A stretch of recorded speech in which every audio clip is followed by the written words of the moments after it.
वाराणसी की सर्द रात धीरे धीरे गाढ़ी होती जा रही थी। कोहरे की पतली परतें घाटों से उठकर गलियों में फैल रही थीं और हवा में गंगा की नमी व रसोइयों से उठती इलायची चाय की खुशबू घुली हुई थी। घंटों की दूर से आती धुनें थम थम कर किसी पुरानी स्मृति की तरह कानों में पिघल रही थीं। इस ठंडी रात में एक बारहसिंगे सी चुप्पी शहर पर छाई थी, जिसे कभी कभार किसी ऑटो के हॉर्न या कुत्तों की एक साथ भौंक उठने से विराम मिलता। ऐसी ही एक गली, जहां पुरानी हवेलियां अपने समय की थकान दीवारों पर ओढ़े खड़ी थीं, के सामने एक बच्चा आकर रुक गया। उसकी उम्र मुश्किल से 10 होगी। पतला बदन, पैर में घिसी हुई चप्पलें, कंधे पर झूलता एक छोटा सा कपड़े का थैला। उसने गर्दन तक खींची स्वेटर की ढीली कॉलर के अंदर खुद को सिकुड़ा और उस महरून रंग की बड़ी सी हवेली के लोहे के फाटक की ओर देखा। हवेली की ऊपर की मंजिल से एक दिया का पीला प्रकाश छनी छनी सीढ़ियों पर गिर रहा था और बरामदे में हवा से बजती घंटियों की आवाज छोटी छोटी लहरों की तरह फैल रही थी। बच्चे ने सावधानी से घंटी का बटन दबाया। अंदर से किसी ने खांसते हुए पूछा, कौन? आवाज बूढ़े चौकीदार की थी। बच्चे ने होठों को भींचते हुए कहा, मेरा नाम आरव है, कृपया बस बरामदे में खड़े होने दीजिए, बहुत ठंड है, मेरे पास कहीं जाने की जगह नहीं। अंदर कुछ पल सन्नाटा रहा, फिर चौकीदार ने खींचकर उत्तर दिया, ये देविका जी का घर है, रात में किसी अनजान को अंदर नहीं आने देते, तुम कहीं और जाओ। आरव ने कुछ नहीं कहा, वह फाटक से सटकर खड़ा हो गया। उसका थैला भीगकर भारी हो रहा था, पर वह उसे अपने से अलग नहीं करना चाहता था। उसने किसी पुराने कागज की तहों में पिन से अटका कर रखी एक कंगन सी चीज को थैले में टटोला। जैसे उसकी पकड़ ढीली हुई तो सब कुछ छूट जाएगा। तभी ऊपर की बालकनी से साड़ी के आंचल को संभालती एक सख्त सी आकृति दिखी, देविका शर्मा। देविका की उम्र 60 से ऊपर रही होगी। माथे पर सीधी चांद सिंदूर की लकीर नहीं, बल्कि केवल एक छोटा सा बिंदी। कंधों पर गरम शॉल, आंखों के आसपास की झुर्रियां ऐसे मानो समय ने महीन सुई से बारीक कढ़ाई की हो। वह वर्षों से अकेले इसी हवेली में रहती आई थीं। उनके पति का देहांत हुए बरस बीत चुके थे और उनकी इकलौती बेटी अनया उनसे एक झगड़े के बाद घर छोड़कर चली गई थी। 10 साल हुए तब से इस हवेली में सन्नाटा ही उनका साथी था। उन्होंने चौकीदार से कहा, कौन है? चौकीदार ने ऊपर देखकर जवाब दिया, मालकिन, कोई छोटा लड़का है, कहता है बरामदे में ठहरने दीजिए, मुझे ठीक नहीं लगता। देविका ने कुछ क्षण लड़के को देखा। उसके कपड़े गीले थे, होंठ नीले पड़ रहे थे। उन्होंने धीरे से कहा, बरामदा खोल दो, उसे चाय और एक सूखा तौलिया दे देना, दरवाजा भीतर तक मत खोलना। चौकीदार ने सर हिलाया। फाटक खुला तो आरव ने पहले ठंडी हवा का एक झोंका महसूस किया, फिर बरामदे की सुरक्षा। वह संकोच से भीतर आया और चौकीदार ने उसके हाथ में एक पुराना लेकिन साफ तौलिया थमा दिया। थोड़ी देर में नौकरानी एक स्टील के गिलास में अदरक इलायची की चाय ले आए। आरव ने दोनों हाथों से गिलास को थामा, जैसे पहली बार गर्मी को पकड़ लिया हो। उसकी उंगलियां कांप रही थीं, पर चाय धीरे धीरे उसके भीतर एक रोशनी की तरह उतर रही थी। देविका ऊपर से उतरकर बरामदे के किनारे तक आईं। उनके भीतर सहज करुणा और वर्षों पुराने संचित क्रोध के बीच एक खिंचाव था। उन्होंने रस्सी सी आवाज में पूछा, कहाँ से आए हो? घर कहाँ है? आरव ने अपनी नजर नीची रखते हुए उत्तर दिया, इलाहाबाद की तरफ, मम्मी के साथ एक कमरा किराए पर था। वह कई महीनों से नहीं लौटी। मैंने कुछ जगह ढूंढी, पर वह धीरे धीरे बोलते बोलते चुप हो गया। उसने थैला कसकर पकड़ लिया। देविका ने सचेत होकर शब्द तोले, नाम? आरव ने धीरे से कहा, आरों, और मेरी माँ का नाम अनया शर्मा है। देविका की आंखें एक पल को जमी। शर्मा कितना सामान्य उपनाम, पर एक नाम जो उसकी छाया के साथ आता रहा था। वह उसके मन में जैसे किसी बंद दराज का ताला खटका गया। उन्होंने अपने आप को स्थिर किया। तुम्हें कैसे पता कि उनके गले में कोई कांटा अटक गया? उन्होंने सवाल अधूरा छोड़कर कहा, रुको, अंदर मत आना, यहीं बैठो। वह मुड़ी और बैठक के कमरे में चली गई, जहां दीवार पर एक शीशम की मेज के ऊपर चांदी की फ्रेम में एक पुरानी तस्वीर रखी थी। अनया की सफेद सलवार कमीज में, मुस्कान में कुछ उजाला, आंखों में कुछ हट्टी सी जिद। देविका उस तस्वीर को अक्सर ढक देती थी, पर आज उसकी ओर खींच गई, जैसे किसी धुंधले आईने में अपना अपराध दिख गया हो। वह वापस बरामदे में आई। उनके साथ इस बार नौकरानी एक छोटी प्लेट में गरम पकौड़े और नमक मिर्च छिड़का खीरा लेकर आए। देविका ने सहजता से नहीं, बल्कि परीक्षा लेते हुए पूछा, तुम्हारी माँ का सबूत? कोई कागज, कोई पहचान? आरव ने थैले की दूरी कम की। उसने सावधानी से अंदर हाथ डाला और एक छोटी सी कपड़े की थैली निकाली। उसमें से एक पतली चांदी की पायल निकली। जिसके भीतर की तरफ सतह पर छोटे अक्षरों में लिखा था, अनया। देविका के उंगलियों में पायल आते ही उनके दिमाग में कोई दर्द की लहर दौड़ी। ये वही पायल थी जो उन्होंने अपनी बेटी को 17वें जन्मदिन पर दी थी। ऐसी नक्काशी बनवाने वाले दिल्ली के कारीगर को वह नाम से जानती थीं। कोई संयोग नहीं था। आरव ने एक मुड़ी तुड़ी लिफाफा भी निकाला। ये पत्र मम्मी ने लिखा था। बोला था, अगर कभी तुम्हें कोई रास्ता न मिले तो वाराणसी जाओ, देविका शर्मा के नाम हवेली पूछना, वह तुम्हारी नानी है। वह उन्होंने कहा था कि आप गुस्सा हैं, पर आपका दिल बड़ा है। शायद वह आगे नहीं बोल सका। देविका ने लिफाफा थाम लिया। कागज पर अनया की लिखावट जैसे समय में ठहरी हुई थी, तीखी, साफ, आत्मविश्वासी। उन्होंने कांपते हाथों से खत खोला। माँ, मैंने आपसे लड़कर गलत किया या नहीं पता नहीं, पर प्यार गलत था, यह आज भी नहीं मानती। अगर यह पत्र आपके हाथ में पहुँचे तो शायद मैं दूर हो चुकी होंगी, कौम की जगह बदल ली हो, या डर कर कहीं छिप गई होंगी। आरव मेरा संसार है। अगर कोई दिन ऐसा आए कि वह आपको ढूंढे तो उसे डांटना मत, उसे थाम लेना। मैं उसकी आंखों में आपका चेहरा देखती हूँ। अगर मैं वापस न आ सकूं तो उसे कह देना माँ ने उसे छोड़ा नहीं, चिपका कर रखा। दुनिया के ऋण चुकाने में देर हो गई, पर मैं उससे अपना वादा निभाऊंगी अगर सांस चली तो। देविका ने खत धीरे धीरे मोड़ा। उनकी पलकें भारी थीं। बरामदे के बाहर हवा ने घंटियों को थोड़ी जोर से हिलाया। उन्होंने आरव की ओर देखा। लड़का इस बीच में दबे पांव दीवार पर लगे पुराने फोटो फ्रेम की तरफ जा कर ठिठक गया था। वहां वही चित्र था, देविका और उनके दिवंगत पति, त्रिमूर्ति सी मुस्कान। आरव ने अनायास अंगुली उठा दिए। यह मम्मी है। देविका के भीतर का बांध एक पल को टूटते टूटते रुक गया। उन्होंने कठोर स्वर में खुद को संभाला, ये बातें यूं ही नहीं मान ली जाती। पर रात है, ठंड है, तुम यहीं बरामदे में रह सकते हो।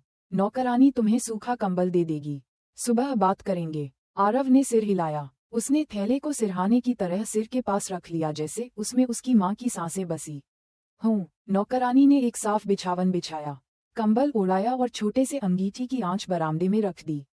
देविका ने चौकीदार से कहा, फाटक बंद कर दो, और हाँ, रात भर पहरा देना। रात गहरी थी। हवेली के भीतर देविका अपने कमरे में गईं, पर नींद कहीं आसपास भी नहीं थी। वह उस कमरे में चली गईं जहां एक संदूक में अनया की कुछ पुरानी चीजें रखी थीं, किताबें, एक छोटी चुनरी और वह स्कूल की रिपोर्ट कार्ड जिसमें हर साल के आगे एक एक उत्कृष्ट के निशान थे। उन्होंने संदूक खोले, बिना ही ढक्कन पर हाथ रखा, जैसे किसी सिर पर हाथ रख रही हूँ। धीरे धीरे वह भीतर के ड्राइंग रूम में लौटी और दीवार पर लगी तस्वीर के सामने बैठ गईं। उनके मन में एक पुराना संवाद गूंज उठा। माँ, आप मुझे झूठ बोलती सुनना चाहती हैं? अगर मैं उसे छोड़ दूं तो क्या आप खुश होंगी? उद्धरण चिन्ह, मैं तुम्हारा भला चाहती हूँ अनया। वह लड़का तुम्हें भूखा रखेगा और आपका अहम मुझे अकेला। उस रात वह उत्तर खोज नहीं पाई थी। इस रात भी नहीं, पर दीवार पर जलती एक मोमबत्ती की लौ में उन्हें पहली बार अपने निर्णयों की सख्ती पर पछतावे का धुंधलका दिखा।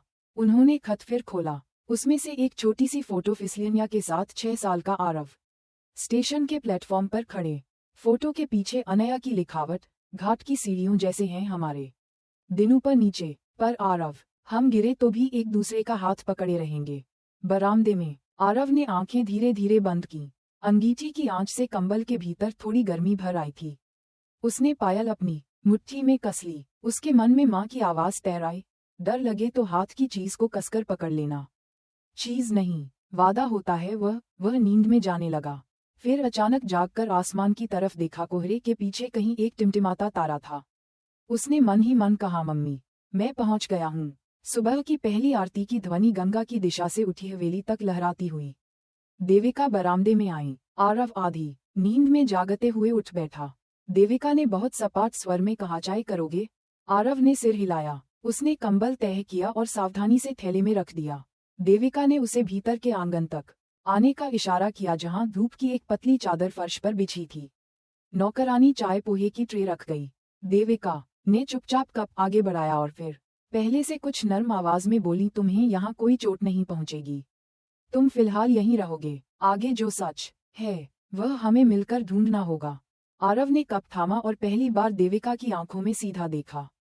उन आंखों में कठोरता का एक आवरण अब भी था, पर उसके भीतर कहीं एक पुरानी धड़कन फिर चालू हो चुकी थी, मां होने की। वाराणसी की सुबह अब उतनी ठंडी नहीं लग रही थी। हवा में धूप का पहला कण तैर आया था। जैसे किसी बंद दरवाजे की कुंडी भीतर से धीरे धीरे खुल रही हो। वाराणसी की उस सुबह में गंगा से उठती धुंध धीरे धीरे छट रही थी। हवेली के आंगन में तुलसी चौरा पर दिया जल रहा था और उसकी लौ में छोटे छोटे कीड़े मंडरा रहे थे। आरव जमीन पर बिछी दरियों पर बैठा था। उसके सामने गर्म पोहे की थाली रखी थी। देविका शर्मा कुर्सी पर सीधे बैठी, हाथ में चाय का कप लिए, पर उनकी नजर लगातार बच्चे पर टिकी रही। वह जानना चाहती थी कि यह लड़का कौन है और उसके साथ किस तरह का सच जुड़ा है।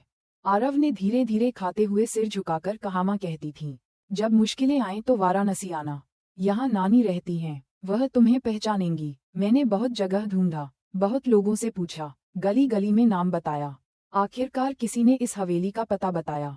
देविका के भीतर गहरी हलचल थी। अनया का नाम सुनते ही उनका मन किसी पुराने घाव को कुरेद देता। उन्होंने कठोर स्वर में पूछा, अगर तुम्हारी माँ अनया है तो वह कहाँ है?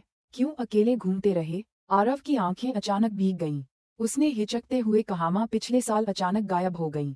वह बोली थीं, थोड़ा काम के सिलसिले में बाहर जा रही हूँ, पर फिर कभी लौटकर नहीं आई। मैंने पहले इंतजार किया, फिर ढूंढने निकला। हर कोई कहता रहा कि वह कहीं और चली गई होंगी, पर मैंने विश्वास नहीं किया। माँ ने कहा था कि अगर कुछ हो जाए तो नानी के पास जाना, इसलिए मैं यहाँ आया। देविका ने अपनी चाय नीचे रख दी। उनके भीतर पछतावे और शक की लहरें एक साथ उठीं। वर्षों पहले उन्होंने अपनी बेटी को ठुकराया था। वह मानती थी कि अनया का चुनाव गलत था, पर अब इस बच्चे के शब्दों से साफ था कि वह संघर्षों में फंसकर कहीं खो गई। उन्होंने कुछ देर बाद नौकरानी को इशारा किया और कहा, इसे पास के कमरे में ठहराओ और पुराने कपड़ों में से साफ सुथरे कपड़े दे दो। आरव को कमरे तक ले जाया गया। वह कमरा साधारण था, एक लकड़ी का बिस्तर, खिड़की से आती धूप और दीवार पर गंगा की तस्वीर। लड़के ने पहली बार चैन की सांस ली।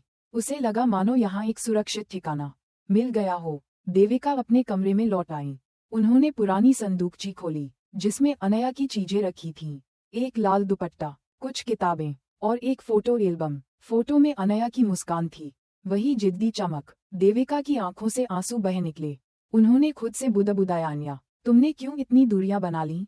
उसी दिन शाम को देविका ने अपने पुराने परिचित इंस्पेक्टर कबीर मेहता को बुलाया।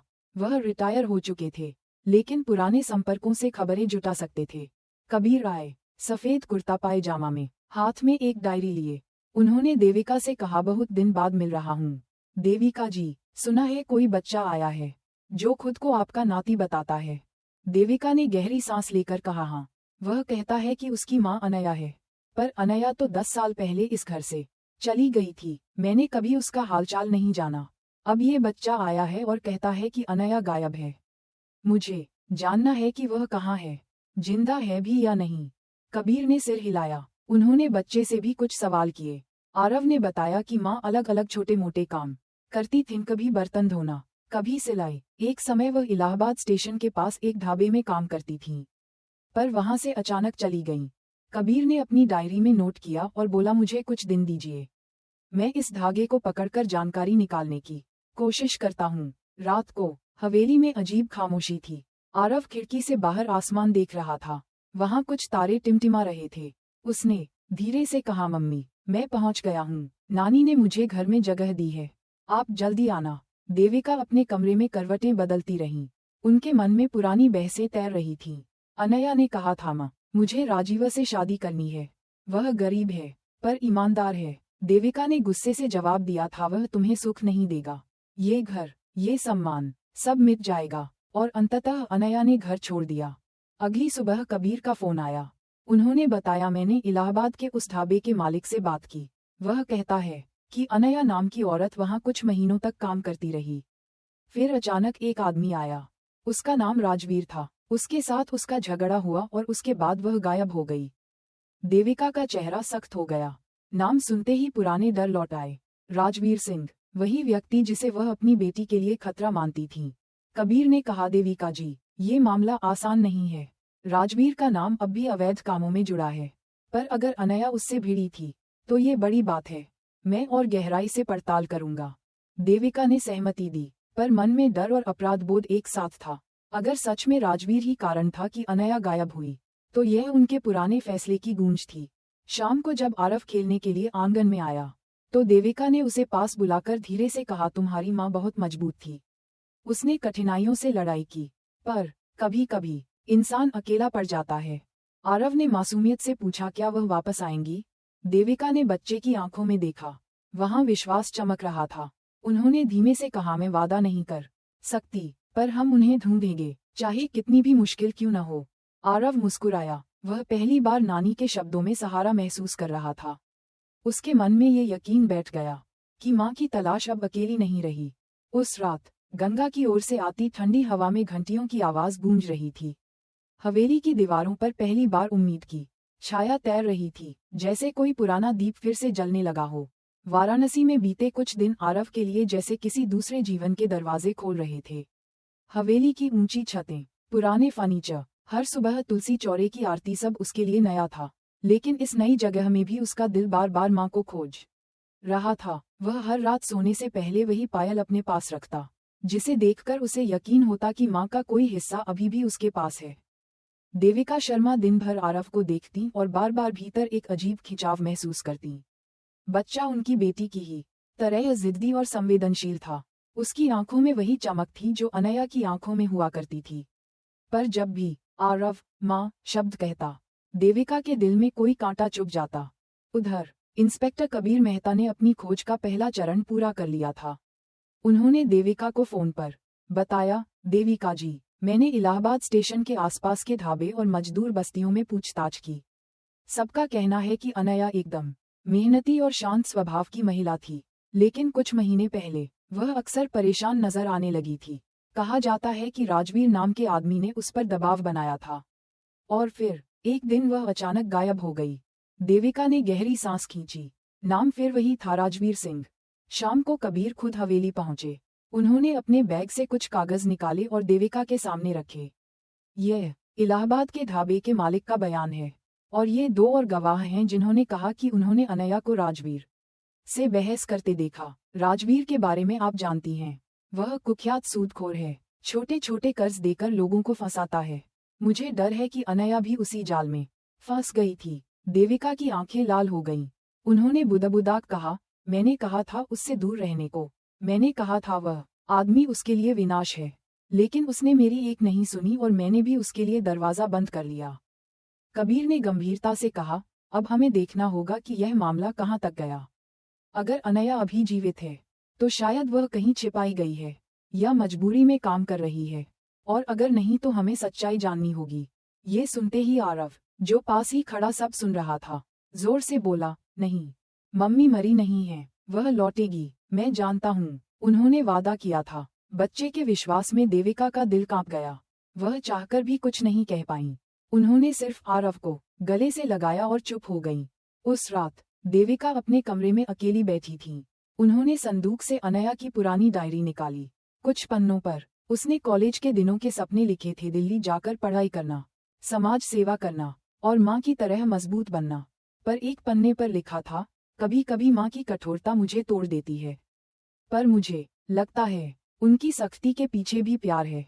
काश वह मुझे समझ पाती। देविका ने आंसू पोंछ डाले। उन्हें पहली बार महसूस हुआ कि उनकी सख्ती ही अनया को उनसे दूर ले गई थी। अगली सुबह कबीर ने देविका को बताया कि उन्होंने राजवीर के बारे में और जानकारी जुटाई है। वह अभी भी वाराणसी और आसपास के इलाकों में सक्रिय है। उसका कारोबार कर्ज और वसूली से जुड़ा है। कई लोगों को धमकाकर वह अपने लिए काम करने पर मजबूर करता है। मुझे शक है कि अनया उसी के किसी झगड़े में फंसी थी। देविका ने हिम्मत बटोरकर कहा, हमें उससे मिलना होगा, चाहे कितनी भी मुश्किल क्यों न हो। कबीर ने चेतावनी दी, वह आदमी खतरनाक है। सीधा सामना आसान नहीं, लेकिन अगर आप तैयार हैं तो मैं इंतजाम कर सकता हूँ। 3 दिन बाद कबीर ने राजवीर से मिलने की व्यवस्था की। जगह थी एक पुराना चायखाना, शहर के बाहरी इलाके में। देविका वहां पहुंचने से पहले ही कांप रही थी, पर उनके चेहरे पर दृढ़ता थी। राजवीर अंदर आया, लंबा चौड़ा आदमी, आंखों में घमंड और होंठों पर व्यंग्य।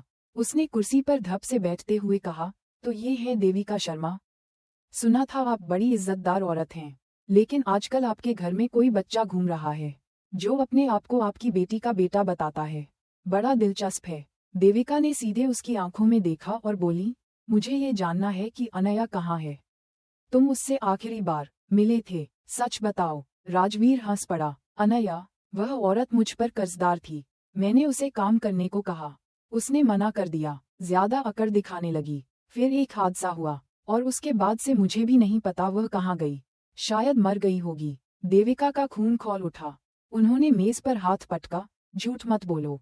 अगर उसके साथ कुछ हुआ है तो तुम जिम्मेदार हो। राजवीर का चेहरा सख्त हो गया।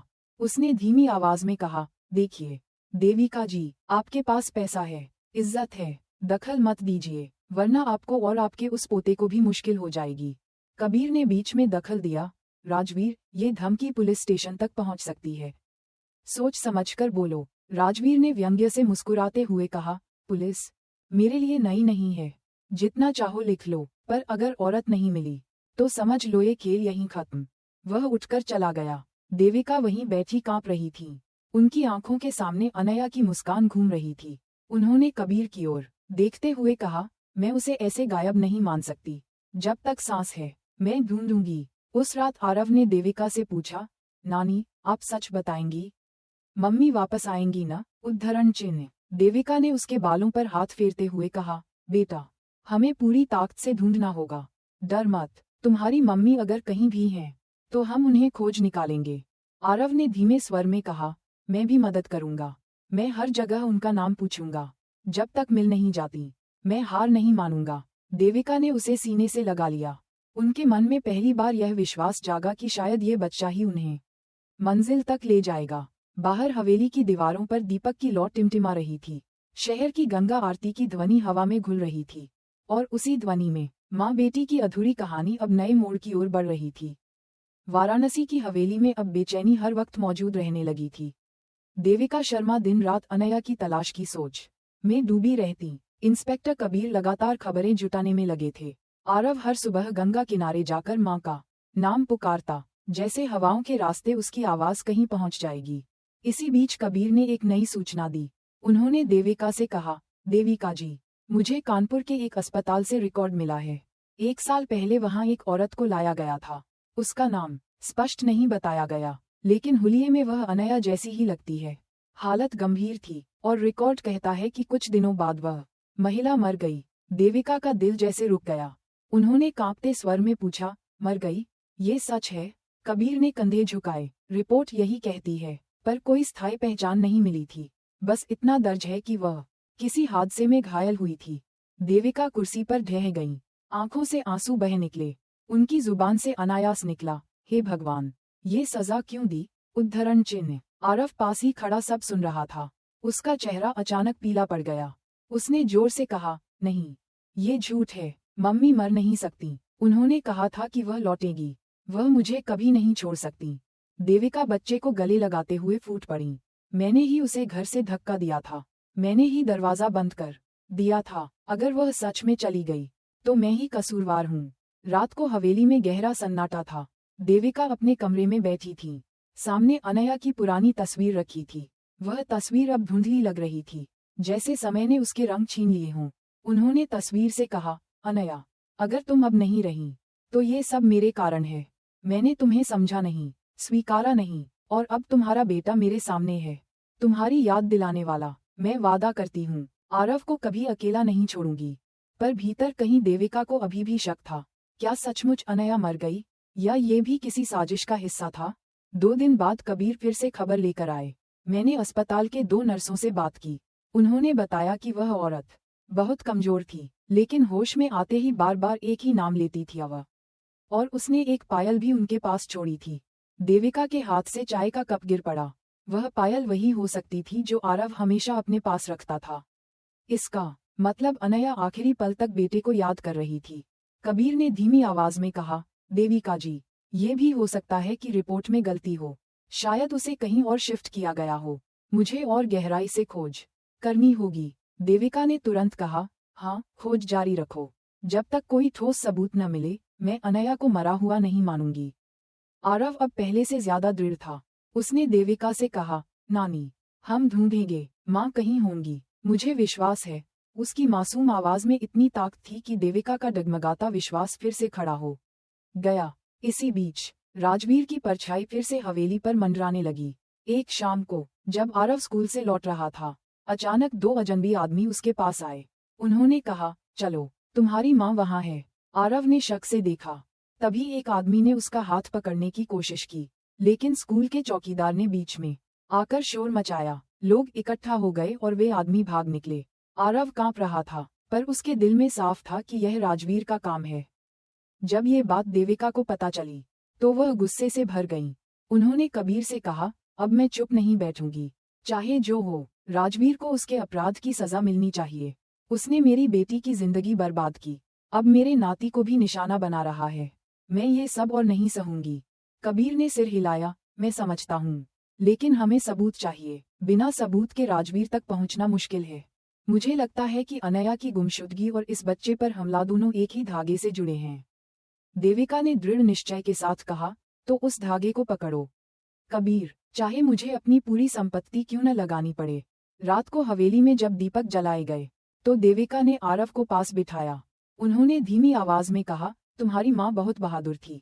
अगर वह मुश्किलों में भी तुम्हें याद करती रही, तो इसका मतलब है कि कहीं न कहीं वह अब भी लड़ रही होगी। हमें उसका साथ देना है। आरव ने आंसू पोंछे और कहा, हाँ नानी, मैं माँ को ढूंढूंगा। हम दोनों मिलकर। देविका ने उसे सीने से लगा लिया। पहली बार उन्हें लगा कि शायद भगवान ने ये बच्चा उन्हें लौटाकर कोई मौका दिया है पिछली गलतियों को सुधारने का। लेकिन उसी रात हवेली के बाहर एक परछाई खड़ी थी। वह राजवीर का आदमी था, जो दूर से हवेली पर नजर रख रहा था। उसने फोन पर धीरे से कहा, बच्चा सुरक्षित है, पर औरतें उसे ढूंढने में लगी हैं। राजवीर साहब, अब क्या करना है? उद्धरण चिन्ह। फोन के दूसरी तरफ राजवीर की ठंडी आवाज आई, खेल अभी खत्म नहीं हुआ। अगर अनया जिंदा है, तो वह मेरे कब्जे से बाहर नहीं जा सकती, और अगर नहीं, तो उसका बेटा मेरी कमजोरी नहीं बनना चाहिए। निगरानी रखो, वक्त आने पर उसे उठा लेंगे। हवेली के भीतर देविका और आरव को ये सब खबर नहीं थी। वे दोनों एक दूसरे का हाथ पकड़े बैठे थे, और उनके दिल में बस एक ही उम्मीद थी, अनया लौटेगी। गंगा के घाट पर उस रात आरती की गूंज थोड़ी तेज थी। देविका ने खिड़की से बाहर देखा। लौ की तरह उनकी आंखों में भी दृढ़ता जगमगा रही थी। वाराणसी की हवेली में अब सन्नाटा भी बेचैन करने वाला लगने लगा था। हर आवाज में शक, हर परछाई में डर छिपा दिखाई देता था। देविका शर्मा को यकीन था कि राजवीर फिर से कोई चाल चलेगा। आरव को स्कूल भेजते समय उनका दिल धड़कता रहता। चौकीदार को सख्त हिदायत दी गई थी कि बच्चे पर हर समय नजर रखी जाए। इसी तनाव के बीच इंस्पेक्टर कबीर मेहता एक सुबह हवेली पहुंचे। उनके चेहरे पर थकान थी, लेकिन आंखों में कुछ नया खुलासा करने की चमक। उन्होंने कहा, देविका जी, मैंने कानपुर अस्पताल की रिपोर्ट दोबारा जांचवाई है। वहां दर्ज मौत की तारीख और एक पुलिस केस फाइल में दर्ज तारीख मेल नहीं खाती। इसका मतलब है कि या तो अनया को जानबूझकर मरा हुआ दिखाया गया, या उसे कहीं और ले जाया गया। देविका ने सांस थामी, मतलब वह अब भी जिंदा हो सकती है? कबीर ने सिर हिलाया, संभावना है, और अगर ऐसा है, तो इसके पीछे राजवीर का ही हाथ है। वह औरतों को अपने कर्ज के बदले काम करने पर मजबूर करता है। कई बार उन्हें शहर से गायब करवा देता है। मुझे शक है कि अनया को भी कहीं छिपा कर रखा गया है। आरव पास खड़ा सब सुन रहा था। उसकी आंखों में उम्मीद की चमक आ गई। उसने तुरंत कहा, देखा न नानी, मैंने कहा था न कि मम्मी जिंदा हैं। देविका ने बच्चे के सिर पर हाथ फेरा। उनके होंठ कांप रहे थे। हाँ बेटा, शायद भगवान ने हमें एक और मौका दिया है। लेकिन उसी दोपहर कुछ ऐसा हुआ जिसने हवेली को हिला दिया। आरव स्कूल से लौट रहा था जब अचानक दो बाइक सवारों ने उसका रास्ता रोक लिया। उन्होंने कोशिश की कि बच्चे को खींचकर बाइक पर बैठा लें। आरव ने पूरी ताकत से चिल्लाना शुरू किया। सौभाग्य से वहां से एक रिक्शे वाला गुजरा। उसने हिम्मत दिखाकर हमलावरों को धक्का दिया। भीड़ इकट्ठा होते ही दोनों आदमी भाग निकले। जब ये खबर हवेली पहुंची तो देविका का चेहरा गुस्से से तमतमा उठा। उन्होंने कबीर से कहा, अब बहुत हो गया। वह बच्चा तक सुरक्षित नहीं है। राजवीर खुलेआम हमें चुनौती दे रहा है। कबीर, मैं चुप नहीं बैठ सकती। कबीर ने गंभीर स्वर में उत्तर दिया, मैं समझता हूँ, लेकिन हमें कानूनी तरीके से कदम उठाना होगा। अगर हम बिना सबूत राजवीर पर हमला करेंगे तो वह और भी खतरनाक हो जाएगा। हमें उसके खिलाफ ठोस सबूत इकट्ठे करने होंगे। देविका ने दृढ़ आवाज में कहा, ठीक है, जो भी करना पड़े, मैं तैयार हूँ। मेरी बेटी और अब मेरा नाती किसी को भी मैं खोने नहीं दूंगी। अगले कुछ दिनों तक कबीर ने अपने पुराने नेटवर्क का इस्तेमाल किया। धीरे धीरे खबरें निकलने लगीं। कुछ मजदूरों ने बताया कि राजवीर के पास एक गोदाम है जहां से वह अपने अवैध काम चलाता है। वहीं कई औरतों को बंधक बनाकर रखा जाता है। देविका का दिल ये सुनकर कांप उठा। क्या अनया भी उन्हीं में से एक हो सकती है? कबीर ने योजना बनाई, हमें उस गोदाम पर छापा मारना होगा, लेकिन इसके लिए वारंट चाहिए और पुलिस की मदद भी। मैं अपने पुराने साथियों से बात कर रहा हूँ, पर हमें जल्दी करनी होगी। उधर राजवीर ने भी अपनी चालें तेज कर दी थीं। एक शाम जब देविका मंदिर से लौट रही थी, तो रास्ते में एक काला एसयूवी उनके पीछे आकर रुका। कार की खिड़की से राजवीर की आवाज आई, देविका जी, अभी भी पीछे हट जाइए। आपकी उम्र में दुश्मनी अच्छी नहीं लगती। बच्चा आपके पास है, उसे संभालिए, बाकी बातें भूल जाइए। देविका ने बिना डरे उसकी तरफ देखा। अगर मेरी बेटी को कुछ हुआ तो मैं तुम्हें खत्म कर दूंगी, चाहे कितनी भी ताकत क्यों न लगानी पड़े। राजवीर की आंखों में गुस्सा चमका। उसने कार का दरवाजा बंद किया और गाड़ी तेजी से आगे बढ़ा दी। हवेली लौटकर देविका देर तक सोचती रही। उनके सामने दो रास्ते थे, या तो डरकर चुप बैठ जाएं, या फिर आखिरी दम तक लड़ें। उन्होंने आरव को सोते हुए देखा। बच्चे के चेहरे पर मासूम शांति थी। तभी उन्होंने मन ही मन कसम खाई, अनया, चाहे तुम कहीं भी हो, मैं तुम्हें ढूंढ निकालूंगी, तुम्हारे बेटे की कसम है। 2 दिन बाद कबीर ने खुशखबरी दी, देविका जी, हमें वारंट मिल गया है। कल रात हम गोदाम पर छापा मारेंगे, लेकिन ये काम बहुत खतरनाक होगा। आपको हवेली में ही रहना चाहिए। देविका ने तुरंत कहा, नहीं, मैं भी जाऊंगी। अगर अनया वहाँ है तो उसे देखने के लिए मैं खुद मौजूद रहूंगी। कबीर ने उनकी आंखों में दृढ़ता देखी और चुप हो गए। उस रात हवेली में तनाव भारी था। आरव बेचैन होकर इधर उधर घूम रहा था। उसने देविका से कहा, नानी, क्या आप सच में मम्मी को वापस ला पाएंगी? उद्धरण चिन्ह। देविका ने बच्चे को गले लगाया। हाँ बेटा, अगर वह इस दुनिया में है तो कल तक हमें मिल जाएंगी, और अगर वह वाक्य पूरा नहीं कर पाई। आंसू उनकी पलकों से छलक पड़े। आरव ने उनका चेहरा पकड़कर कहा, नानी, आप मत रोइए, मम्मी लौटेगी, मैं जानता हूँ। देविका ने बच्चे को सीने से लगा लिया।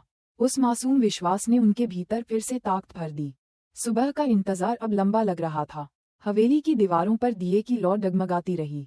बाहर गंगा किनारे से आती मंत्रोच्चारण की आवाज वातावरण को भर रही थी, पर हवेली के भीतर हर दिल बस एक ही सवाल से धड़क रहा था, क्या अनया अब भी जिंदा है? देविका ने खिड़की से बाहर देखा। दूर कहीं आसमान में एक तारा चमक रहा था। उन्होंने धीरे से कहा, कल सूरज उगेगा तो सब साफ हो जाएगा। अनया, मैं आ रही हूँ। रात की नमी और ठंड वाराणसी की गलियों में और गाढ़ी हो चली थी। हवेली के भीतर सबकी नजरें घड़ी पर टिक गई थीं। इंस्पेक्टर कबीर मेहता अपनी टीम के साथ तैयार खड़े थे। उनके हाथ में वारंट था और दिमाग में एक ही लक्ष्य, राजवीर का गोदाम। देविका ने भारी मन से आरव को समझाया, बेटा, तुम हवेली में ही रहोगे, चौकीदार और नौकरानी तुम्हारे पास रहेंगे। मैं और कबीर बाहर जा रहे हैं। आरव ने उनकी साड़ी का पल्लू कसकर पकड़ लिया। नानी, मुझे भी चलने दो। अगर मम्मी वहाँ हैं तो मैं उन्हें देखना चाहता हूँ। देविका की आंखें डबडबा गईं। उन्होंने झुककर आरव का चेहरा थामा। तुम्हारी माँ से मिलाने का वादा मैं करती हूँ, लेकिन आज तुम यहाँ रहो, ये तुम्हारी सुरक्षा के लिए जरूरी है। आखिरकार बच्चा मान गया, पर उसकी आंखों में चिंता साफ दिख रही थी। आधी रात को पुलिस जीप हवेली से निकली। कबीर, देविका और कुछ पुलिसकर्मी शहर के बाहरी इलाके की ओर बढ़े। सड़कें सुनसान थीं, केवल कभी कभार कुत्तों का भौंकना सुनाई देता। जब जीप गोदाम के पास पहुंची, तो दूर से ही वहां की वीरानी और अंधेरा डरावना लग रहा था। कबीर ने इशारा किया। चारों तरफ पुलिसकर्मी फैल गए। दरवाजा तोड़कर जब वे अंदर दाखिल हुए, तो पहले तो बस धूल और सीलन की गंध आई। बड़े बड़े लकड़ी के बक्से पड़े थे। कुछ मजदूर भागने लगे, लेकिन पुलिस ने उन्हें पकड़ लिया। देविका का दिल जोर जोर से धड़क रहा था। उनकी आंखें बेचैनी से हर कोने को टटोल रही थीं। तभी कबीर ने एक तालेदार कमरे की ओर इशारा किया। यहीं कुछ हो सकता है। ताला तोड़ा गया। दरवाजा खुला तो अंधेरे में कई महिलाएं सिकुड़ी हुई दिखीं। वे सब थकी हुई और डरी हुई थीं। पुलिस ने टॉर्च की रोशनी डाली। देविका ने तुरंत पुकारा, अनया, अनया। उद्धरण चिन्ह। भीड़ में से कई चेहरे ऊपर उठे, पर अनया का चेहरा वहां नहीं था। देविका की आंखें भर आईं। उन्होंने महिलाओं को बाहर निकलते देखा। उनमें से एक ने धीरे से कहा, ये जगह नर्क है। हमें यहाँ जबरन रखा गया था, लेकिन जिस औरत को आप ढूंढ रही हैं, उसे हमने देखा था। वह यहाँ कुछ महीने पहले थी, पर फिर अचानक उसे कहीं और ले जाया गया। देविका ने कांपते स्वर में पूछा, कहाँ ले गए उसे? उद्धरण चिन्ह। औरत ने सिर झुका लिया। हमें नहीं पता, बस इतना सुना था कि उसे बहुत चोट लगी थी, लेकिन वह जिंदा थी। देविका का दिल एक बार फिर धड़क उठा। मतलब अभी भी उम्मीद है। कबीर ने तुरंत पुलिस को आदेश दिया कि सभी महिलाओं को सुरक्षित जगह पहुंचाया जाए। उन्होंने देविका की ओर देखा। ये सबूत काफी है कि राजवीर और उसके लोग औरतों को बंधक रखते थे। अब हमें उस औरत के पीछे जाना होगा, जो आपके लिए सबसे अहम है। गोदाम में छापे की खबर जल्दी ही शहर में फैल गई। राजवीर को भी खबर पहुंच गई। वह गुस्से से दहाड़ उठा। देविका और कबीर ने मेरी नींद हराम कर दी। अगर अनया अब भी कहीं जिंदा है तो वे उसे जरूर ढूंढ निकालेंगे, और अगर ऐसा हुआ तो मेरा खेल खत्म हो जाएगा। उसने अपने आदमियों को आदेश दिया, नजर रखो उस हवेली पर। बच्चा और बूढ़ी औरत मेरे हाथों से निकलने न पाएं। उधर देविका और कबीर अगले दिन कानपुर अस्पताल पहुंचे। रिकॉर्ड्स खंगाले गए। वहां एक नर्स मिली जिसने याद किया, हाँ, वह औरत यहाँ लाई गई थी। बहुत कमजोर थी, पैर में गंभीर चोट थी, लेकिन वह बार बार एक ही नाम ले रही थी। वह फिर अचानक एक दिन कुछ लोग आए और उसे यहाँ से ले गए। कहा गया कि परिवार वाले हैं, लेकिन हमें शक था। देविका का शरीर कांप उठा। तो वह मेरी बेटी थी, और उसे यहाँ से किसी ने उठाया। कबीर ने गंभीर चेहरा बनाकर कहा, देविका जी, इसका मतलब है कि अनया अब भी कहीं जिंदा है, और शायद राजवीर ही उसे छिपा रहा है। लेकिन हमें और जानकारी जुटानी होगी। अस्पताल से लौटते समय देविका की आंखें लगातार भीगी रहीं, पर उनके भीतर एक नया संकल्प जन्म ले रहा था। अनया, मैं तुम्हें ढूंढ निकालूंगी, चाहे तुम धरती के किसी कोने में हो। हवेली लौटकर उन्होंने आरव को कसकर गले लगाया। बच्चा पूछ बैठा, मम्मी मिली? उद्धरण चिन्ह। देविका ने उसकी आंखों में देखते हुए कहा, नहीं बेटा, अभी नहीं, लेकिन वह जिंदा हैं। हमने ये पता कर लिया है। अब वह ज्यादा दूर नहीं। आरव की आंखें चमक उठीं। उसने धीरे से कहा, मैं जानता था नानी, मैंने कभी विश्वास नहीं छोड़ा। देविका ने उसके माथे को चूम लिया। उन्हें पहली बार लगा कि यह बच्चा ही उनकी सबसे बड़ी ताकत है। पर खतरा अभी भी मंडरा रहा था। उसी रात हवेली के बाहर दो आदमी खड़े थे। उन्होंने फोन पर खबर दी, राजवीर साहब, वह औरत अब भी अपनी बेटी को खोज रही है, और बच्चा हर वक्त उसके साथ है। हमें बस आदेश दीजिए। राजवीर की आवाज ठंडी थी, जल्दी मत करो। सही वक्त आने दो, जब उनका भरोसा सबसे ऊंचाई पर होगा, तभी हम वार करेंगे। तब उन्हें असली दर्द महसूस होगा। हवेली के भीतर देविका और आरव को इसका अंदाजा तक नहीं था। वे दोनों मंदिर के दिए के सामने बैठे, अनया की सलामती के लिए प्रार्थना कर रहे थे। देविका ने मन ही मन कहा, हे माँ गंगा, मेरी बेटी को मुझे लौटा दो। जो गलती मैंने की थी, उसे सुधारने का मौका दो। आरव ने भी आंखें बंद कर लीं। उसके मासूम होठों से केवल एक ही शब्द निकला, मम्मी। उस रात गंगा किनारे से आती शंखध्वनि हवेली की दीवारों तक गूंज गई। देविका ने आंखें मूंद लीं। उन्हें लगा जैसे कहीं दूर, किसी अनजानी जगह पर उनकी बेटी भी उसी ध्वनि को सुन रही हो। वाराणसी की हवेली में दिन सामान्य दिखते थे, पर हर घड़ी परछाइयों से भरी हुई लगती थी। देविका शर्मा और आरव की जिंदगी अब एक ही लक्ष्य के इर्द गिर्द घूम रही थी, अनया की तलाश। इंस्पेक्टर कबीर मेहता रोज नई कड़ियां जोड़ने की कोशिश कर रहे थे। एक सुबह कबीर तेज कदमों से हवेली पहुंचे। उनके हाथ में एक फाइल थी। उन्होंने देविका को देखते ही कहा, देविका जी, हमें एक नई सूचना मिली है। लखनऊ के एक आश्रम में कुछ महीनों पहले एक महिला लाई गई थी। उसे किसी हादसे में चोट लगी थी और वह अपना नाम याद नहीं कर पा रही थी। आश्रम वालों ने बताया कि उसके पांव में गंभीर चोट थी और वह बार बार नींद में किसी आरव का नाम लेती थी। देविका की आंखें चौड़ी हो गईं। आरव, जो पास ही बैठा था, उत्साहित होकर बोला, नानी, यह मम्मी होंगी। उन्होंने मेरा नाम लिया। उद्धरण चिन्ह। देविका का दिल तेजी से धड़कने लगा। उन्होंने कांपते स्वर में कहा, कबीर, हमें तुरंत उस आश्रम जाना होगा। अगले ही दिन वे सब लखनऊ की ओर रवाना हुए। जीप की खिड़की से बाहर देखते हुए देविका के मन में पुरानी यादें उमड़ रही थीं। कैसे उन्होंने अनया को डांटा था, कैसे उसके फैसले को ठुकराया था, और कैसे वह घर छोड़कर चली गई थी। अब वही बेटी कहीं अजनबी लोगों के बीच अपना नाम तक भूले बैठी है। लखनऊ के बाहरी इलाके में स्थित आश्रम एक शांत जगह थी। नीले दरवाजों और सफेद दीवारों के बीच तुलसी का पौधा रखा था। वहां की संचालिका, एक वृद्धा, ने उन्हें अंदर बुलाया। कबीर ने विनम्रता से कहा, हम एक महिला की तलाश में आए हैं। सुना है वह आपके पास थी। संचालिका ने सिर हिलाया, हाँ, कुछ महीने पहले पुलिस ने एक महिला को हमारे यहाँ छोड़ा था। वह बहुत घायल थी। उसका दायां पैर बुरी तरह टूटा था। धीरे धीरे वह चलने लायक हुई, पर उसकी याददाश्त कमजोर थी। वह अपना नाम नहीं बता पाती थी। पर एक नाम बार बार दोहराती थी वह। आरव ने आगे बढ़कर पूछा, वह कहाँ है अब? क्या वह यहीं है? उद्धरण चिन्ह। संचालिका ने धीरे से उत्तर दिया, नहीं। कुछ सप्ताह पहले कुछ लोग आए और बोले कि वे उसके रिश्तेदार हैं। कागज दिखाए और उसे अपने साथ ले गए। देविका का दिल जैसे बैठ गया। कौन लोग थे? क्या आप उन्हें पहचानती हैं? उद्धरण चिन्ह। संचालिका ने सिर हिलाया। वे अच्छे कपड़े पहने थे। बोले कि महिला को घर ले जा रहे हैं। हमने विरोध नहीं किया, क्योंकि दस्तावेज सही लगे, लेकिन उनकी आंखों में कुछ अजीब था। उसके बाद से वह महिला यहाँ नहीं है। कबीर ने गंभीर स्वर में पूछा, क्या आपके पास उसका कोई सामान है? कोई पहचान? उद्धरण चिन्ह। संचालिका ने एक छोटा कपड़ा का बैग लाकर उनके हाथ में दिया। देविका ने कांपते हाथों से बैग खोला। उसमें एक पुरानी दुपट्टा और एक डायरी थी। डायरी के पहले पन्ने पर फीके अक्षरों में लिखा था, अनया। देविका की आंखों से आंसू छलक पड़े। यह उनकी बेटी की लिखावट थी। अब कोई शक नहीं रहा कि अनया यही थी। आरव ने डायरी अपने सीने से लगाई और फूट पड़ा, नानी, यह मम्मी की है। इसका मतलब वह सच में जिंदा हैं। देविका ने उसे गले से लगाया, लेकिन उनके मन में डर भी समा गया। वह लोग कौन थे जो अनया को अपने साथ ले गए? क्या ये राजवीर की कोई और चाल थी? लौटते समय कबीर ने कहा, देविका जी, अब हमें साफ हो गया है कि अनया जिंदा है, लेकिन राजवीर ने उसे फिर से अपने कब्जे में ले लिया है। वह उसे छुपा रहा है, शायद उसे किसी मजबूरी में इस्तेमाल कर रहा है। हमें जल्द से जल्द कोई ठिकाना खोजना होगा। देविका ने आंसुओं में भी दृढ़ता से कहा, कबीर, मैं अब पीछे नहीं हटूंगी।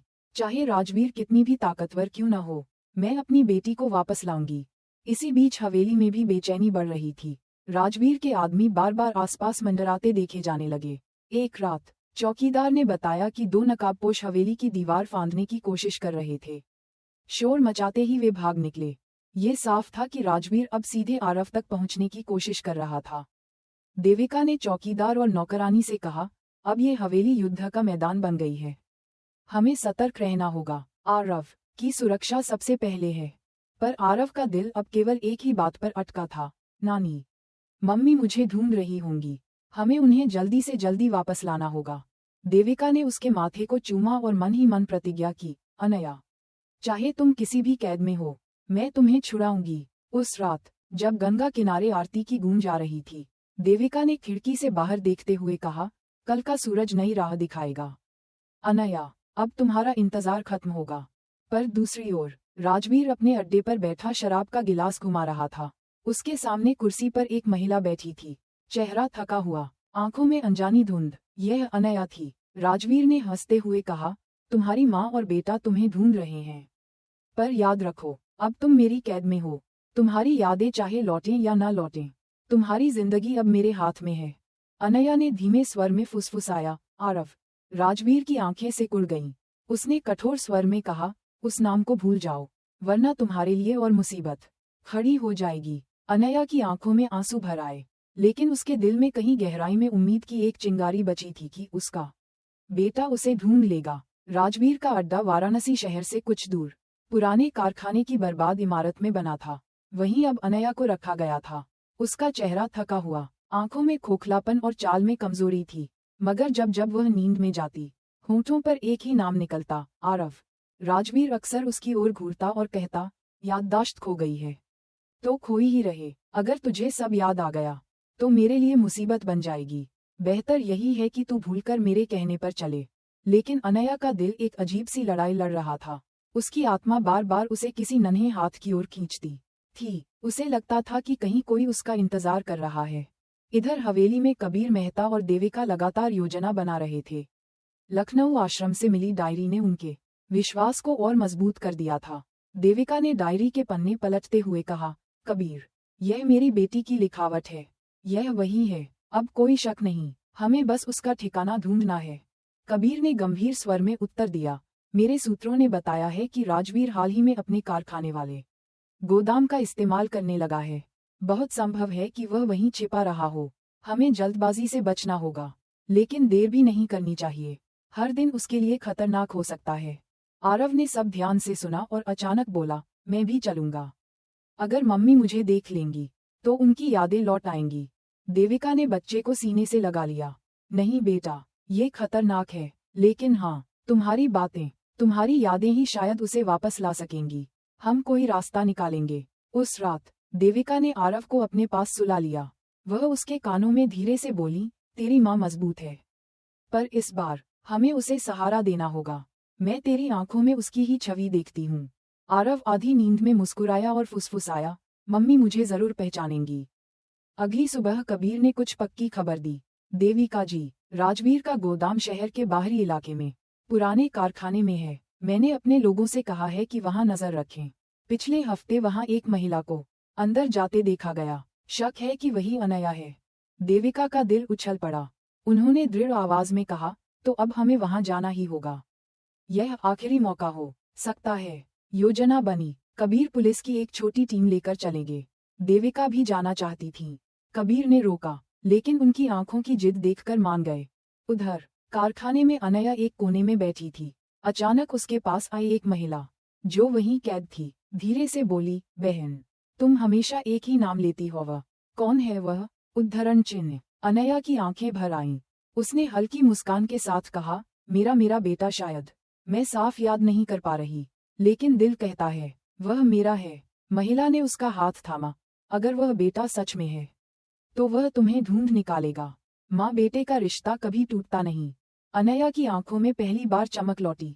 उस शाम राजवीर अंदर आया। उसने ठंडी हंसी के साथ कहा, देविका और कबीर तुम्हें ढूंढ रहे हैं, लेकिन वह कभी यहाँ तक नहीं पहुँच पाएंगे, और अगर पहुँचे भी तो तुम उनके लिए सिर्फ एक बोझ बनोगी।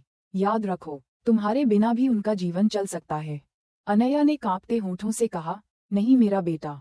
राजवीर ने गुस्से में मेज पर हाथ पटका, उस नाम को भूल जाओ। तुम्हें बस वही करना है जो मैं कहूँ। लेकिन अनया का दिल अब और मजबूती से धड़क रहा था।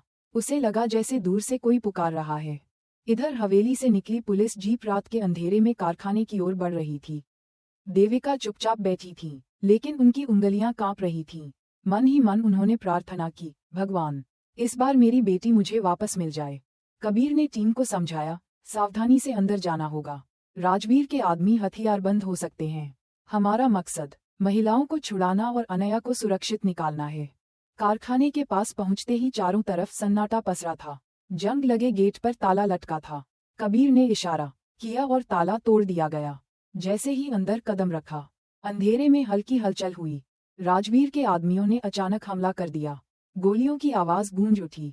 पुलिस ने मोर्चा संभाला। अफरा तफरी में देविका का दिल जोर जोर से धड़कने लगा। कबीर ने चिल्लाकर कहा, देविका जी, आप पीछे रहिए। उद्धरण चिन्ह। लेकिन देविका आगे बढ़ गईं। उन्होंने कारखाने के अंदर झांका। वहां एक कोने में कुछ महिलाएं सिकुड़ी हुई थीं, और उन्हीं के बीच बैठी थी अनया।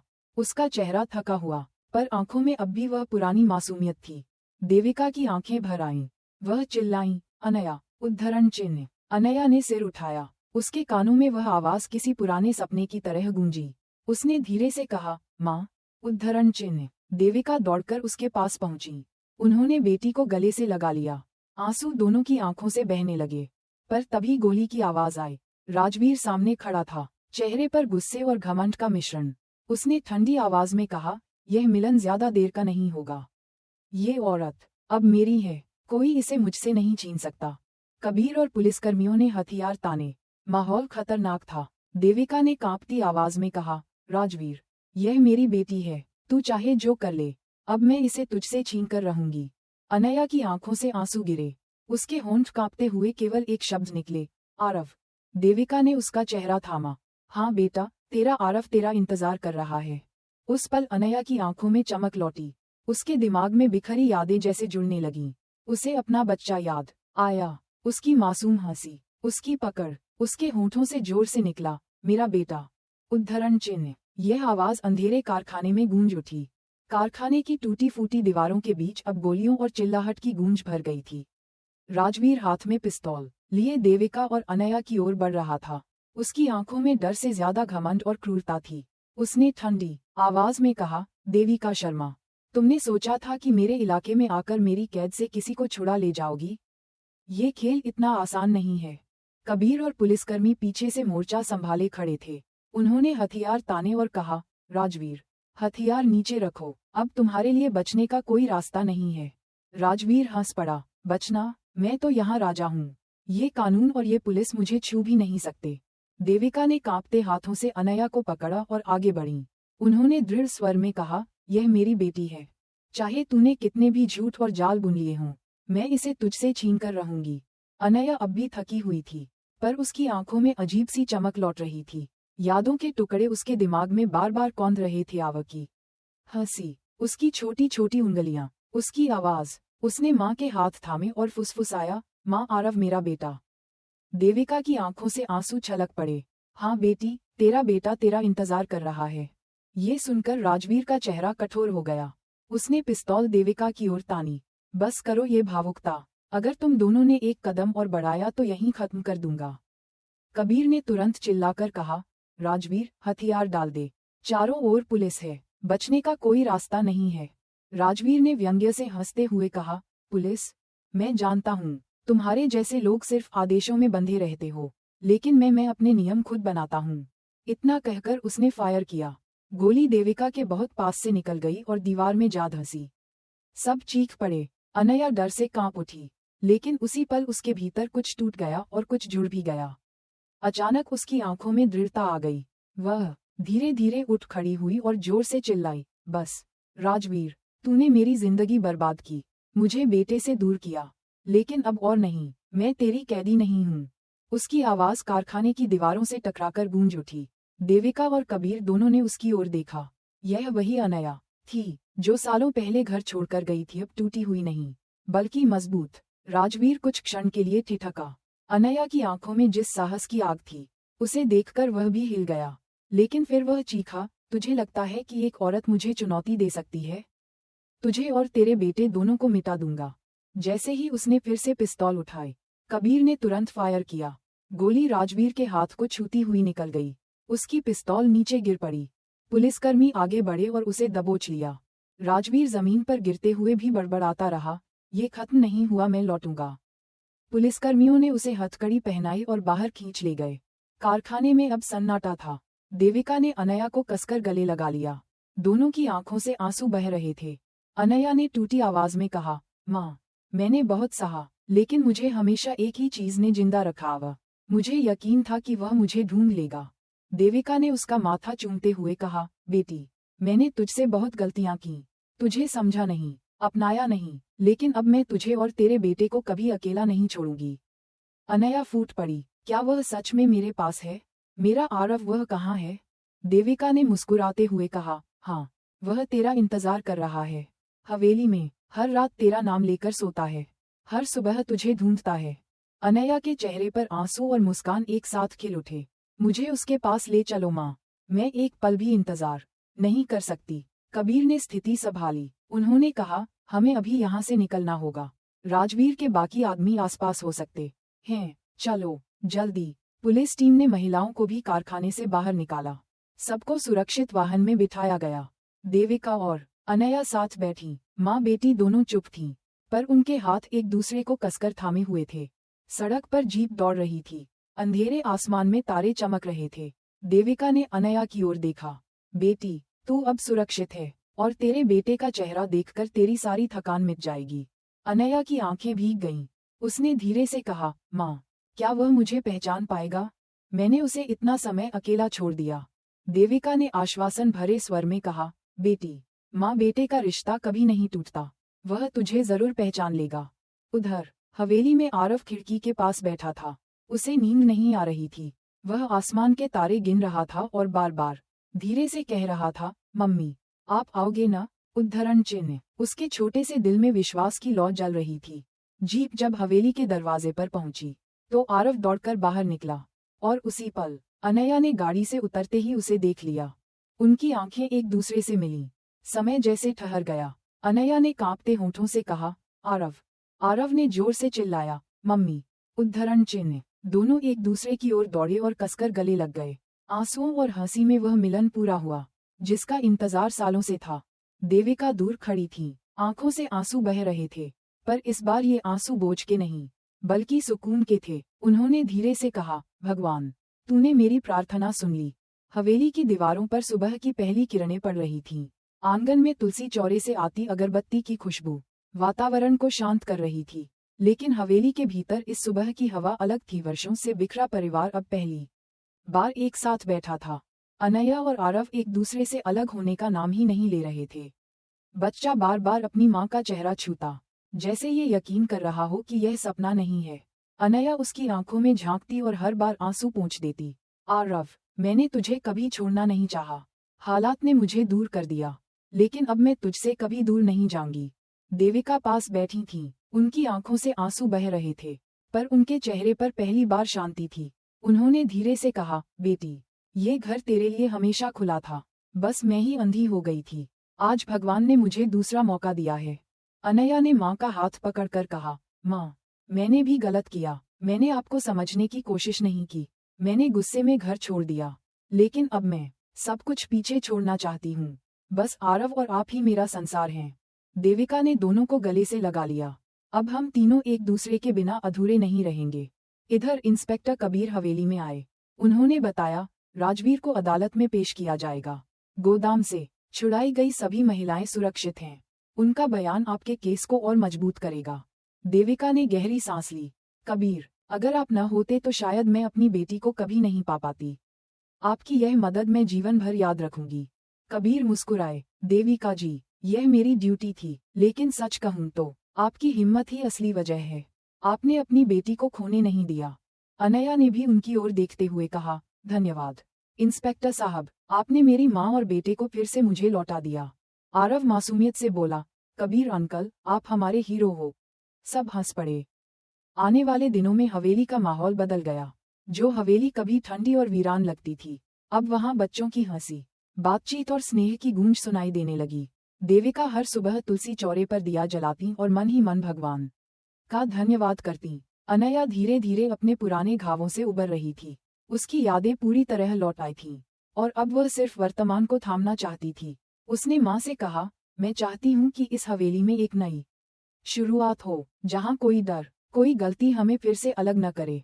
देविका ने सिर हिलाकर कहा, हाँ बेटी, यही तो मेरा सपना है। मैंने बहुत देर कर दी, लेकिन अब हम साथ रहेंगे। आरव के लिए भी सब कुछ नया था। वह अब सिर्फ एक अनाथ बच्चा नहीं था, बल्कि अपनी माँ और नानी का गर्व था। स्कूल में उसने अपने दोस्तों से कहा, मेरी मम्मी लौट आई हैं। वह बहुत बहादुर हैं। देविका ने हवेली में एक बड़ा निर्णय लिया। उन्होंने अनया और आरव के साथ मिलकर एक ट्रस्ट बनाया, अनया आशा फाउंडेशन। इसका उद्देश्य था उन महिलाओं और बच्चों की मदद करना, जिन्हें राजवीर जैसे लोग शोषण का शिकार बनाते हैं। उद्घाटन के दिन हवेली रोशनी से जगमगा उठी। बहुत से लोग आए। अनया मंच पर खड़ी होकर बोली, मैंने खुद वो दर्द झेला है जब कोई और हमारी जिंदगी पर हक जताने लगे, लेकिन मैं ये भी जानती हूँ कि हर अंधेरे के बाद रोशनी आती है। ये ट्रस्ट उसी रोशनी की किरण है, ताकि कोई और बच्चा अपनी माँ से न बिछड़े। देविका ने आगे बढ़कर कहा, ये फाउंडेशन मेरी बेटी और मेरे पोते की वजह से बना है। उन्होंने मुझे सिखाया कि उम्मीद कभी नहीं मरती, और जब परिवार साथ हो तो हर घाव भरा जा सकता है। लोगों की तालियां गूंज उठीं। आरव मंच पर दौड़कर आया और बोला, मम्मी, नानी, मैं आप दोनों पर गर्व करता हूँ। उसकी मासूम आवाज ने सबके दिल को छू लिया। धीरे धीरे हवेली न केवल परिवार का घर बनी, बल्कि जरूरतमंदों के लिए भी सहारा बन गई। महिलाएं वहां आकर सहारा पाती, बच्चे शिक्षा पाते। हर कोने में अब जीवन की हलचल थी। एक शाम, जब गंगा के घाट पर आरती हो रही थी, तीनों देविका, अनया और आरव साथ खड़े थे। दीप जलाकर उन्होंने गंगा में प्रवाहित किए। अनया ने कहा, माँ, अगर आप उस समय मुझे माफ कर देती तो शायद ये सब न होता। देविका ने उसके कंधे पर हाथ रखा। नहीं बेटी, जो हुआ वह भगवान की योजना थी, ताकि हम सीखें कि प्यार और माफी सबसे बड़ी ताकत है। आरव ने दोनों के हाथ पकड़े और मासूमियत से बोला, अब हम हमेशा साथ रहेंगे ना? उद्धरण चिन्ह। देविका और अनया दोनों ने एक स्वर में कहा, हाँ, हमेशा। गंगा की लहरें उस आवाज को अपने साथ बहा ले गईं। आसमान में दीपकों की कतारें चमक रही थीं। हवेली की ओर लौटते समय तीनों के दिलों में केवल एक ही बात थी, ये नई शुरुआत है। देविका ने मन ही मन प्रार्थना की, हे भगवान, मेरी बेटी और मेरे पोते पर हमेशा अपनी कृपा बनाए रखना। अनया ने आरव को गोद में उठाया और मुस्कुराई। आरव ने अपनी नानी की ओर देखकर कहा, नानी, अब ये घर सचमुच घर जैसा लगता है। देविका की आंखें भीग गईं, पर उनके होठों पर मुस्कान थी। उन्होंने आसमान की ओर देखा और धीरे से कहा, अनया, अब हमें कोई अलग नहीं कर सकता। और इस तरह वह परिवार, जो कभी बिखर गया था, अब आशा, माफी और प्यार के धागों से फिर से जुड़ गया। कहानी का अंत एक नए आरंभ के साथ हुआ जहां माँ बेटी का टूटा रिश्ता जुड़ गया और एक मासूम बेटे की उम्मीद ने सबको जीना सिखा दिया।